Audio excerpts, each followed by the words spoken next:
اللہ اللہ اللہ۔ حضرت عمر کا بیٹا مصر گیا، وہاں سے کمائی کر کے لایا، تجارت کرنے گیا، لاکھوں کا مال۔ کون سا باپ ہے دنیا میں جس کا بیٹا باہر سے پیسے لے کے آئے تو ابا تفصیل پوچھے کہ بیٹا کہاں سے کمائے، کہاں سے لایا، کتنے ملے، کیوں آئے؟ کون سا باپ تفصیل پوچھتا ہے؟ ابا تو کہتا لا صحیح اور تعریفیں کرتا ہے، میرا بیٹا بڑی کمائی کرتا ہے۔ کبھی پوچھا ہے اس سے کہ ڈیوٹی صحیح دیتا ہے کہ نہیں؟ کبھی پوچھا ہے کہ تو ایمانداری کی روزی لاتا ہے کہ حرام کی کماتا ہے؟ یہ باپ کی ذمہ داری ہے، یہ اماں کی ذمہ داری ہے۔ پھر کہتا ہے بیماری کیسے آ گئی، پریشانی کیسے آ گئی؟ تو نے کبھی سوال کیا اپنی اولاد سے؟ حضرت عمر فاروق رضی اللہ تعالیٰ عنہ کا بیٹا مصر سے پیسے کما کے لایا تو جناب عمر نے بلایا، فرمایا بیٹے اتنی تو تیرے پاس راس ہی نہیں تھی، تھوڑے سے تو پیسے لے کے گیا تھا، اتنی کمائی کیسے ہو گئی؟ اتنے تو پیسے نہیں تھے صاحب، کہاں سے کمائی لائے؟ اس نے کہا ابا جی وہ جو میرے چچا ہے نا مصر کے گورنر، آپ کے دوست، انہوں نے میری مدد کی ہے۔ فرمایا جتنے لوگ گئے تھے سب کی ہے مدد اس نے؟ کہا نہیں صرف میری کی۔ فرمایا تیری کیوں کی؟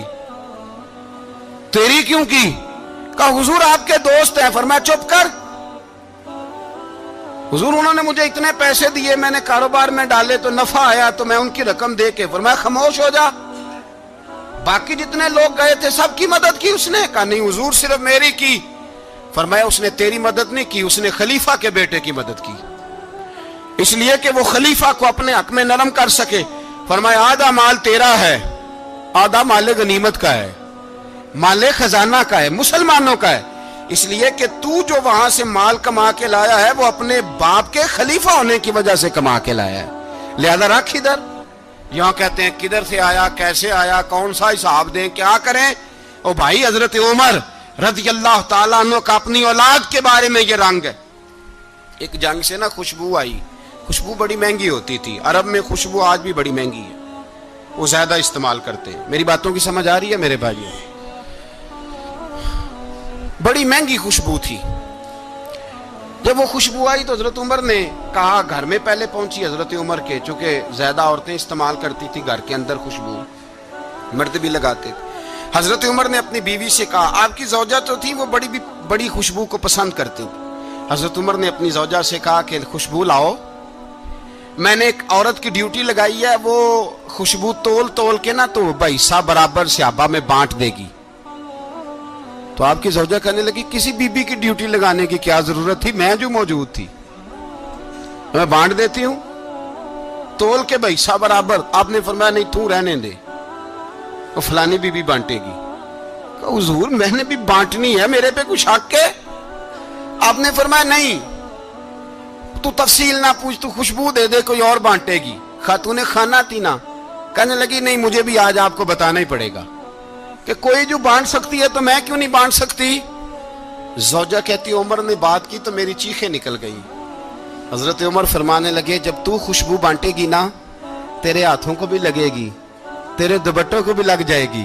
اگر رب کریم نے مجھ سے سوال پوچھا کہ عمر خوشبو تو مسلمانوں کی تھی، تیری بیوی کے دوپٹے کو کیوں لگ گئی، تو میں اللہ کے حضور کیا جواب دوں گا؟ اگر اللہ نے یہ سوال کیا کہ تیری بیوی نے کیوں لگائی، وہ تو حصہ تھا مسلمانوں کا، تو نے تیری بیوی نے کیوں لگائی؟ تو فرمایا میں نہیں چاہتا کہ اللہ کے حضور مجھے اور تجھے باز پرس ہو، لہذا کسی اور کو بانٹنے دے۔ زوجہ روئی اور تڑپ کے کہنے لگی عمر مجھے لگتا ہے صبح قیامت بھی تیری بیوی ہونے کی وجہ سے اللہ مجھے جنت عطا فرما دے گا، تیری زوجہ ہونے کی برکت سے۔ بھائی یہ معیار رکھا، خدا کی قسم ایسا شخص تاریخ میں دوبارہ نہیں آیا۔ اتنا بڑا آدمی، اتنا بڑا شخص، اتنا بڑا آدمی، اور پھر رنگ یہ ہے کہ عمر 22 لاکھ مربع میل کا حکمران، 22 لاکھ، اور کھجور کے درخت کے نیچے مٹی کا ڈھیلا لے کے سو گئے ہیں، پرواہ کوئی نہیں، کوئی مسئلہ ہی نہیں۔ دو غلام ساتھ بیٹھے تو ایک روٹی حضرت عمر نے گھر سے منگوائی، تھوڑا سا سرکہ، تو غلام کہنے لگے ہم نے بھی کھانی ہے۔ فرمایا کوئی حرج نہیں، روٹی کو پیٹ بھر کے کھانا ضروری تو نہیں، 3 حصوں میں بانٹ لیتے۔ ایک آدمی آیا ہوا تھا مصر کا رہنے والا ملنے کے لیے، اس نے پوچھا عمر کدھر ہے؟ تو کہا وہ ادھر جاؤ مسجد میں بیٹھے ہوں گے. اور واپس آیا تو کہنے لگا وہاں تو 3 غلام بیٹھے ہیں, ایک روٹی بانٹ بانٹ کے کھا رہے ہیں, لگتا ہے کئی دنوں سے روٹی نہیں ملی. کہا 3 غلام تو کوئی نہیں, وہاں 2 ہی تھے, تیسرے تو امیر المومنین تھے. اس نے کہا نہیں 3 غلام ہیں, کپڑے بھی ایک طرح کے پہنے ہوئے, بلکہ 2 کے تو پھر صحیح ہیں, تیسرے کے تو زیادہ ماڑے ہیں. کپڑے بھی ایک طرح کے, کھانا پینا بھی ایک طرح کا, اور ان کا نشست برخاست بھی ایک طرح کی ہے, لہذا کوئی فرق نہیں. حضرت ابو ہریرہ کہتے ہیں میں لے کے آیا, اور جناب عمر کو جب میں نے کچی زمین میں تامت سمیٹ بیٹھے دیکھا تو میں رو پڑا. میں نے اس مصر سے آنے والے کو کہا تو اس کے جلوے دیکھ, اگر اس کی ذات میں اتنا حسن ہے تو محمد عربی کا مقام کیا ہوگا. یہ مقام غور ہے, مقام غور. 10 محرم کو لوگ دیگے پکائیں گے نا, نہیں پکانی ہے, کوئی بول دے نہیں, ہاں نہ نہیں کر دے.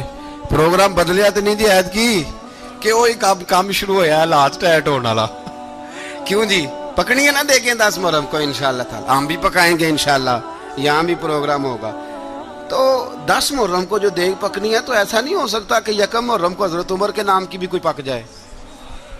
اگر امام حسن حسین کے نام کی دیگیں پکیں تو جو امام حسن حسین کے سے پیار کرنے والے ہیں, جو امام حسن حسین سے, ہم لوگوں نے بھی عجیب رٹا اپنایا ہے نا, ہم لوگ بات کا ایک پہلو دیکھتے ہیں دوسرا نہیں دیکھتے. حضرت امام حسن اور حسین کو بھی نبی پاک نے شہید کہا, اور جناب عمر کو بھی رسول اللہ نے خود شہید فرمایا. فرمایا شہید ہے, خود فرمایا اپنی زبان سے کہ یہ شہید ہے, خود میرا عمر شہید ہے. تو ان کے نام کی دیگ نہیں پکنی چاہیے, اس طرف نہیں ہماری توجہ ہونی چاہیے. اور اہل بیت نبو, یہ بات میں پہلے بھی کرتا ہوں, آج پھر کرنا ضروری سمجھتا ہوں. اہل بیت کا پیار سن لو کان کھول کے, اہل بیت کا پیار اگر ہمیں کسی نے سکھایا ہے تو سیدنا عمر فاروق نے سکھایا ہے. اہل بیت نبوت کی محبت اگر کسی نے سکھائی ہے تو کس نے سکھائی ہے؟ بول کے بتائیے. حضرت عمر نے. اہل بیت کا پیار ہمیں حضرت عمر نے بول کر کے سکھایا ہے. بھائی یاد رکھیں, کسی کی طاقت نہیں تھی دم مارنے کی حضرت عمر کے سامنے, طاقت ہی نہیں تھی. کیسر و کسرا کانپ جاتے تھے, جرت ہی نہیں کرتے تھے حضرت. اور ہمارے تو تعلقات بڑے ہیں نا غیروں سے. حضرت ابو موسیٰ اشعری رضی اللہ تعالیٰ عنہ فرماتے ہیں میرا منشی سائی تھا, وہ کاتب کہتے تھے وہ لوگ, میرا حساب کتاب عیسائی تھا. تو فرماتے ہیں ایک دن میں نے وہ سارا حساب کتاب لین دین کے حضرت عمر کو دکھائے تو فرمانے لگے جس نے لکھے ہیں اس کو بلاؤ. کہنے لگے وہ ضرور مسجد نہیں آ سکتا. کیوں نہیں آ سکتا؟ کہنے لگے وہ عیسائی ہے. کہتے ہیں حضرت عمر جلال میں آ گئے. آپ فرمانے لگے جنہیں رب دور کرتا ہے تم کیوں قریب کرتے ہو؟ جنہیں اللہ دور کرتا ہے. فرمایا تم غیروں کو اگر عہدے دو گے تو اپنوں کا کیا بنے گا؟ اگر تم غیروں کو عہدے دو گے تو اپنوں کا. یہ سوچ ہے جو آج برما کے مسلمانوں کے لیے بھی ضروری ہے. کہا اگر تم غیروں کو عہدے دو گے تو اپنوں کا. ہم نے غیروں کو عہدے دیے تو دیکھا نا اپنے کس طرح کاٹے جا رہے ہیں. غیروں کو جو عہدے دے دیے جرانے سارے غیروں سے, روز دعویٰ ہوتا ہے چین ہمارا سجن ہے, چین ہمارا دوست ہے. او بھائی دوست ہے تو اس سے کہو نا کہ برما تو تمہاری ایک چھوٹی سی ریاست ہے, چین کے بغیر تو وہ سانس بھی نہیں لے سکتا. اس کو کہو نا اس حکومت پہ دباؤ ڈالے. لیکن ہم لوگوں نے غیروں کو عہدے دیے تو اپنے پس گئے. حضرت عمر کہتے تھے ذمی کا ہم ادب کریں گے, ذمی کافر کا ہم, ایسا کافر جو مسلمان ریاست کو قبول کرے, بدامنی نہ پھیلائے. ایک آدمی کو آپ نے دیکھا آنکھوں سے نابینا ہے اور بھیک مانگ رہا ہے, تو حضرت عمر کو نظر آ گیا. فرمایا کون ہو؟ اس نے کہا میں یہودی ہوں. فرمایا بھیک کیوں مانگتے ہو؟ کہا جب تک تندرست تھا مسلمانوں کو جزیہ دیتا تھا, بوڑھا ہو گیا ہوں کیا کروں. حضرت عمر نے گھوڑے کی پشت پہ بٹھایا, کافر کو گھوڑے کی پشت پہ بٹھایا اور بٹھا کے مدینے لائے. حضرت علی شیر خدا وزیر خزانہ تھے. فرمایا علی اس کا وظیفہ جاری کرو. کہا یہ کون ہے؟ فرمایا یہ یہودی ہے لیکن یہ ہمیں جزیہ دیتا رہا, بوڑھا ہو گیا بیچارہ, بھیک مانگنے پہ مجبور ہے, ہماری حکومت کے اندر رہتا ہے, اس کا پورا وظیفہ جتنا خرچہ اتنا وظیفہ لگاؤ. حضرت علی کہتے ہیں میں وظیفہ لگا رہا تھا اور وہ میرے نبی کا کلمہ پڑھ رہا تھا, وہ رسول اللہ کا کلمہ پڑھ رہا تھا. یہ مزاج, یہ نہیں کہ کافر. حضرت عمر نے گورنروں کو خط لکھے تھے کہ زبردستی کسی کو مسلمان نہیں کرنا, جہاں ان کی عبادت گاہیں بنی ہو گرانی نہیں, کوئی مندر کوئی گرجا ضائع نہیں کرنا. اسلام سب کو جینے کا موقع دیتا ہے، پر بےایمانوں، ظالموں، بدذاتوں، تمہیں یہ کہتا ہے کہ ہم تمہیں جینے کا موقع دیتے، تم بھی مسلمانوں کو جینے کا موقع دو۔ یہ جہاں بستے ہیں، جہاں رہتے ہیں، انہیں وہاں جینے کا موقع دو، انہیں بھی اللہ اکبر کہنے کا موقع دو، انہیں بھی قرآن پڑھنے کا موقع دو، انہیں بھی رسول اللہ پر درود پڑھنے کا موقع دو۔ ہمارے ملک میں عیسائی اپنی مرضی سے کھلے عام تبلیغ کرتے ہیں، یہاں تو چینل چلائے ہیں عیسائیوں نے۔ کسی مذہبی جماعت نے کبھی جلوس نکالا ہے کہ عیسائیوں کا چینل بند کرو؟ بولے نکلا ہے کہ نہیں نکلا؟ کتنے ظلم کی بات ہے۔ ہم جب غیر کو اتنا تحفظ دیتے ہیں، اتنا تحفظ دیتے ہیں، ہم نے دیکھا ہے، مجھے بیسیوں لوگوں نے عید پہ ٹیلی فون کیے کہ عیسائیوں کو قربانی کا گوشت دے لیں، مجبور ہیں جی، دروازے پہ آ گئے ہیں، ہمارے کام کاج کرتے ہیں۔ بیسیوں لوگ، عام آدمی کے دل میں ان کا اتنا جذبہ ہے، وہ مسائل کا بیان کرنے ایک علیحدہ بات، لیکن ہمارے دل کافر کے حق میں بھی نرم ہو جاتے ہیں۔ تم کس قدر زیادہ بے ایمان ہو، اور کفر کس قدر زیادہ ذلیل ہو گیا ہے کہ مسلمان کے حق میں نرم ہوتا ہی نہیں۔ اور اس سے بڑے ذلیل وہ ہیں جو ان ذلیلوں کے سپورٹر ہیں، وہ کسی عرب ملک کے حکمران ہو یا کسی اور جگہ کے، وہ بڑے ذلیل ہیں جو ان ذلیلوں کے سپورٹر ہیں، جو برما کی بچیوں کے قتل پر اپنی حکومتیں چمکا رہے ہیں، انہیں شرم نہیں آتی۔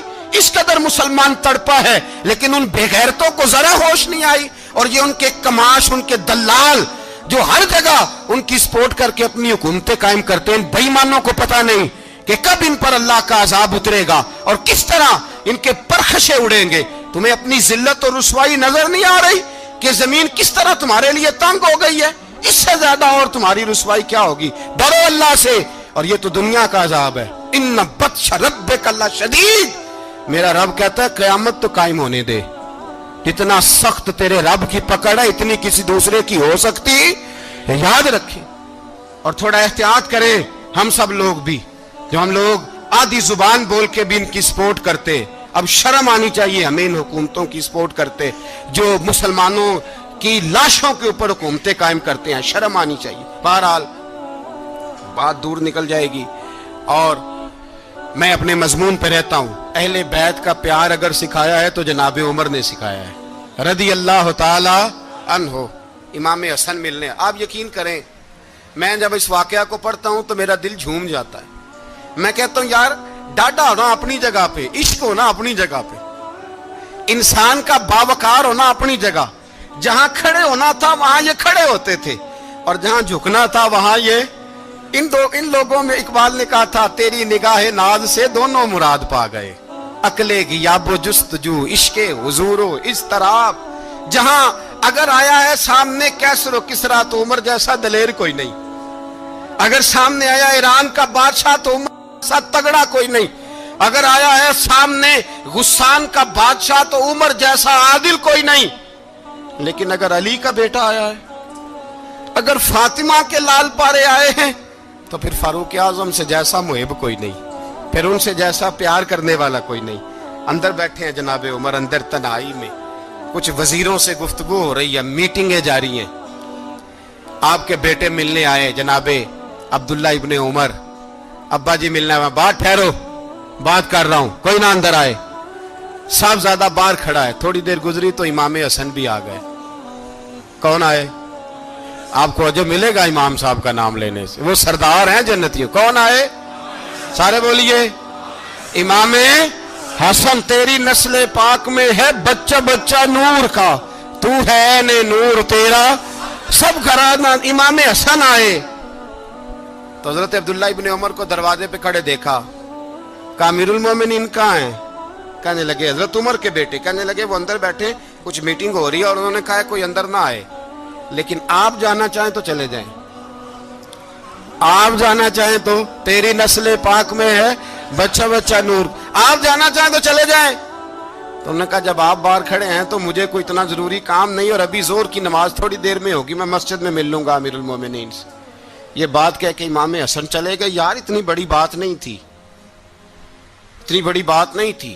وہ میرے استادوں کا بیٹا بھی آئے تو کہا ٹھیک ہے جی، وہ سوئے ہوئے ہیں تو کوئی غرض نہیں یار، میں ٹھہر کے آ جاؤں گا، کوئی بڑی بات نہیں تھی، دیکھا جائے تو بڑی بات نہیں تھی، پر بات بہت بڑی تھی، اس لیے کہ یہ خالی حسن نہیں، یہ حسن ابن علی ہے، یہ حضرت فاطمہ کے لخت جگر، حضرت عمر باہر نکلے, عبداللہ ابن عمر سے پوچھا کوئی آیا تو نہیں؟ تو کہا حضور امام حسن آئے تھے. تو کہا پھر شہزادے کو اندر کیوں نہیں بھیجا؟ کہا میں نے کہا تھا. وہ کہنے لگے اگر امیر المومنین مصروف ہیں تو میں ظہر میں مل لوں گا. حضرت عمر رونے لگے, فرمایا بیٹے تو نے اچھا نہیں کیا. پھر مسجد نہیں گئے, سیدھے امام حسن کے دروازے دستک دی. امام حسن باہر آئے, کہا شہزادے آئے تھے تو ملے کیوں نہیں؟ تو امام حسن کہنے لگے حضور آپ کا اپنا بیٹا دروازے پہ کھڑا تھا, آپ کا اپنا بیٹا دروازے پہ کھڑا تھا, اور منع بھی کیا تھا آپ نے تو میں زور میں مل لیتا. حضرت امام حسن فرماتے جوش جذبات میں جناب عمر نے سر سے پگڑی اتار دی, جوش جذبات میں. کہنے لگے حسن میرے بیٹے کا اور آپ کا کیا مقابلہ؟ کیا اس کی ماں کا نام فاطمہ الزہرا ہے؟ کیا اس کی نانی کا نام خدیجۃ الکبریٰ ہے؟ کیا اس کے نانے کا نام محمد مصطفیٰ ہے؟ آپ کا اور اس کا کیا مقابلہ؟ پھر رو پڑے اور کہنے لگے بیٹے میں مکے کے صحراؤں میں اونٹ چرایا کرتا تھا, یہ جو میرے سر پر عزت کے بال ہیں یہ تیرے نانے کے اگائے ہوئے. میں مکے کے خبردار شہزادے خبردار. او بھائی اہل بیت نبوت کے ادب کا رنگ اگر سکھایا ہے تو سیدنا عمر نے سکھایا ہے. حضرت عمر فاروق اتھارٹی ہے, اسلام کی اتھارٹی. یکم محرم حضرت عمر کی شہادت ہے. یہودی بول اٹھا, کافر بول اٹھا. اگر 6 مہینے عمر دنیا میں اور رہتے تو دنیا میں کوئی کافر موجود نہ ہوتا. 6 مہینے. اور جب اس بطل جلیل کا جنازہ اٹھا, اللہ بخاری پڑھیے نا, اللہم ارزقنا شہادت فی سبیلک, اللہ بسترے کی موت نہ دینا, شہادت کی دینا. عمر شہید ہوئے, مسجد نبوی میں نماز پڑھاتے, اور جب جنازہ اٹھا تو مدینے کا پھر پیچھے جو دلیر بچے وہ مولا علی تھے. مولا علی, جناب عمر کا جنازہ اٹھا تو سب سے پہلی ہائے جو نکلی وہ حضرت علی کی زبان سے نکلی, اور حضرت علی ساری داڑھی آنسوؤں سے بھر گئی. لوگوں نے کہا کہ علی کیا ہوا؟ فرمانے لگے تم دیکھ نہیں رہے جنازہ کس کا اٹھا ہے, پلٹ کے دیکھو تو صحیح, تم پتہ نہیں یہ کون گیا ہے. کہ حضور کیا ہوا؟ آپ فرمانے لگے عمر اس طرح کے کام کر کے گیا ہے, اب ان کے رستوں پہ کون چلے گا؟ کون اس کے جگر راہ وفا میں؟ میں نقش ایسے چھوڑ آیا ہوں, میں جس منزل سے گزرا ہوں وہ اب تک یاد کرتی ہے. حضرت علی حضرت عمر کے جنازے پہ کھڑے ہو کے کہتے ہیں اللہ مجھے اس طرح کے عمل کرنے کی توفیق دے جس طرح کے عمر کر کے گیا. میرے بھائی بطل عزیز, بطل حریت حضرت عمر رضی اللہ تعالیٰ عنہ, جو اپنی زندگی انقلاب والی گزار کے گئے. عمر جب دنیا سے گئے تو 80 دینار کا قرضہ تھا, 22 لاکھ مربع میل کا حکمران. اور اپنے بیٹے سے کہنے لگے بیٹے کوشش کرنا تیرے خاندان والے مل کے میرا قرضہ اتار دے, میری قبر پہ بوجھ نہ رہے. اور اگر خاندان والے مدد نہ کریں تو میرے دوستوں سے بات کرنا, وہ مدد نہ کریں تو پھر علی سے بات کرنا. ان کا پیار آپس میں اتنا, اور تو اختلاف ثابت کر رہا. 80 دینار کا قرضہ چھوڑ کر حضرت عمر دنیا سے گئے, اور جاتی دفعہ کہہ گئے میرے بعد میرے بچوں کو حکومت کے مشورے میں بھی شامل نہ کرنا, حکومت کے مشورے میں بھی میری اولاد شامل نہ ہو. اتنا بڑا شخص اتنا بڑا رنگ دے کے. یکم محرم کو جب عمر فاروق کا وصال ہوا تو بیٹے سے کہنے لگے اماں عائشہ سے جا کے کہو میرا بھی نبی پاک کے روزے میں دفن ہونے کو دل کرتا ہے. ایک قبر کی جگہ ہے اماں جی نے اپنے لیے رکھی ہے, بخاری ہے بخاری. حضرت عائشہ کے پاس صاحبزادے گئے, کہنے لگے اماں جی عمر کو زخم لگ گیا ہے, حالت بڑی پریشانی والی ہے. وہ کہتے ہیں اگر اماں اجازت دیں. سید عائشہ رو پڑی, فرمانے لگی کہ وہ اپنی قبر کی جگہ تو نہیں نہ کسی کو دیتا, پر عمر نے کمال ہی بڑا کیا. اسے کہو جاؤ گنبد خضرا میں قیامت تک جو مصطفیٰ پہ اور ابو بکر پہ سلام پڑھے گا وہ تجھ پہ بھی سلام پڑھ کے جائے گا. جاؤ میں نے جگہ دی. اور اگر آپ نے ابھی تک ہمارا چینل سبسکرائب نہیں کیا تو فوراً سبسکرائب کیجئے, ساتھ ہی بیل آئیکن پر کلک کریں تاکہ